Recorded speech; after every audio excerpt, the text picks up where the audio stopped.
What's going on, everybody? It's your boy C4 here today. Continue with the Madden 17 projected rating series, where today you're going to get one of two things. Either one, you're going to get a quick glimpse at what the actual Madden 17 rosters are probably going to look like. We may be working together with EA. Who knows? Number two, if you don't want to make the transition to Madden 17, be it financial reasons or you hate the features or whatever, you can download these community rosters at the end of this series. And you just keep playing like another new game doesn't exist. We're looking for 40 likes on this video, as well as if you're new to the channel, please subscribe. We're looking for 15,000 subs by the time Madden 17 does come out. I know you're probably tired of me saying it, so do something about it. Spread the word, y'all. Today we'll be taking a look at the Oakland Raiders, and we'll jump in at the quarterback position. We gave Derek Carr an 87 overall, one of my favorite quarterbacks in the NFL. 7-9 as a starter last year, just shy of 4,000 passing yards, 32 touchdowns, and 13 interceptions.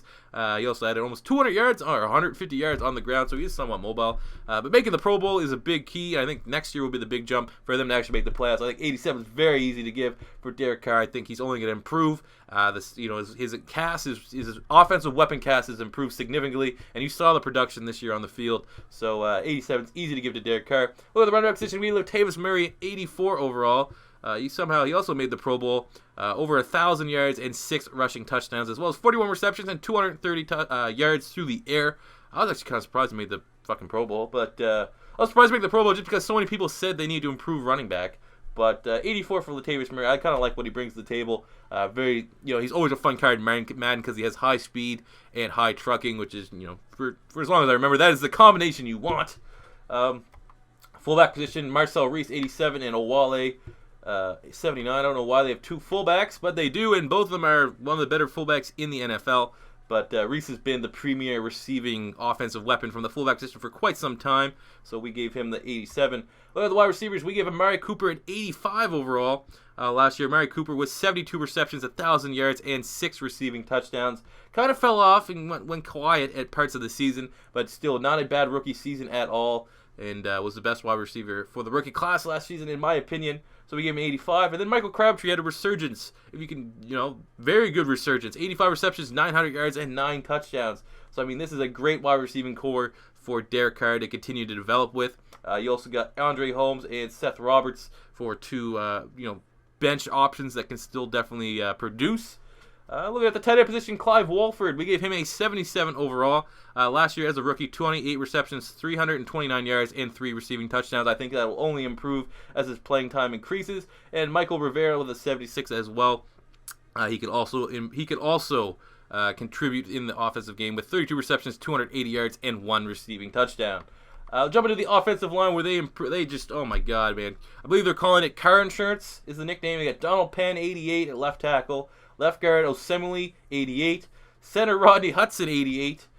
Right guard, Gabe Jackson, 86. And at right tackle, probably the only weak spot on the team, we have Austin Howard with an 80. But I mean, as for an offensive line goes, definitely top 5 in the AFC now.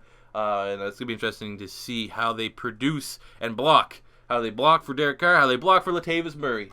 Jumping to the defensive side of the ball, DeMontre Moore, who they got in free agency, I believe. They just got him after they cut him. He's a 76 overall. Right defensive end, Mario Edwards Jr. with an 81 overall. Last year, Mario Edwards in 10 starts, kind of played defensive end and a little bit of nose tackle. 2.5 sacks and over 40 total tackles.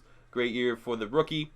Defensive tackle, Dan Williams. We gave him a 91 overall. Last year in 15 starts, he had half a sack and almost 50 total tackles. Very productive season from a guy that doesn't show up on the stat sheet, but is very productive.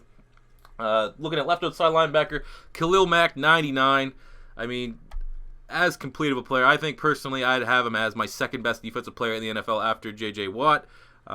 16 starts last year. We had 2 pass deflections, 2 forced fumbles, 15 sacks, and 50, 60, 70 tackles. I mean, it's only going to get better for him. He can play defensive end. He can play outside linebacker. He can drop into coverage. He can blitz the quarterback. He can stop the run. He's just a Swiss Army knife, a golden Swiss Army knife.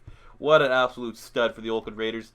Middle linebacker Malcolm Smith in 16 starts, 1 interception, 6 pass deflections, 4 sacks, and 120 tackles. This could definitely be in the 80, like a low 80, maybe just an 80. Maybe I low-keyed him here at 75. Let me know if I should adjust that, Raider fans. I definitely could. That's a suggestion right there. But, Malcolm Smith, the former Super Bowl MVP. Right outside linebacker Bruce Irvin coming from the Seattle Seahawks. Just pretty much trying to recoup all the Seattle Seahawks castaways as they can in free agency. 84 for Bruce Irvin is definitely going to be a big-time him and Khalil Mack getting after the quarterback is going to be very good and very tough for opposing teams to stop. You also have Alden Smith, who we just gave an 80 right now. I was kind of content on, should I keep him on the roster, should I not? But when he's healthy, and if he get his mind on right, I mean, they're going to have just an abundance of pass rushers on this defense. Looking at the secondary, bringing in Sean Smith from the Kansas City Chiefs. We have him with an 88 overall. Even though he's starting to get up there in age, still can produce at a very high level. And they're going to need, a lot of cover in that secondary with Charles Woodson not being there anymore. David Amerson, we gave him an 86 overall last year in 12 starts, 4 interceptions, 25 pass deflections, and 55 tackles. A phenomenal season for him. You also got TJ Carey, 77, and DJ Hayden, who they're hoping can finally catch on, 72, the former first-round pick. Looking at free safety, bringing in veteran Reggie Nelson. We gave him a 90 overall. Had a very productive season last year with the Cincinnati Bengals. I don't have his stats in front of me, but I'm pretty sure he had 7, 8 interceptions. I think he might have led the league in interceptions. So nice, pretty much almost a like-for-like replacement, getting a veteran presence at safety, replacing what they're losing with Charles Woodson. And at strong safety, we still have Nate Allen as the overall starter with an 80. But I wouldn't be surprised to see Karl Joseph, especially using their first-round pick, to be their starter. Big fan of that pick. He would have been, a lot of people said, oh my God, why did they draft him when they drafted him? Because of his injury. But if he didn't have his injury, where they got him would have been phenomenal pick. So I think I'm expecting big things from Karl Joseph. I mean, just look at his West Virginia tape before he got hurt, man. This guy would have probably broke the interception record in college football last year. Kicker Seabass at 86 and punter Marquette King at 88. Very good special teams. You all know how Al Davis, that's how they're keeping Al Davis' memory alive. They're trying to keep special teams where they need to be. But there you have it, guys. Those are your projected ratings for the Oakland Raiders. Let me know if I need to make any tweaks in the comment section below. 40 likes on this video. Upload the next one immediately. And if you're new to the channel, please subscribe. 15,000 subs by the time Madden 17 comes out. That does it for me here today, guys. Thank you for watching. And until next time, it's your boy C4 saying peace out.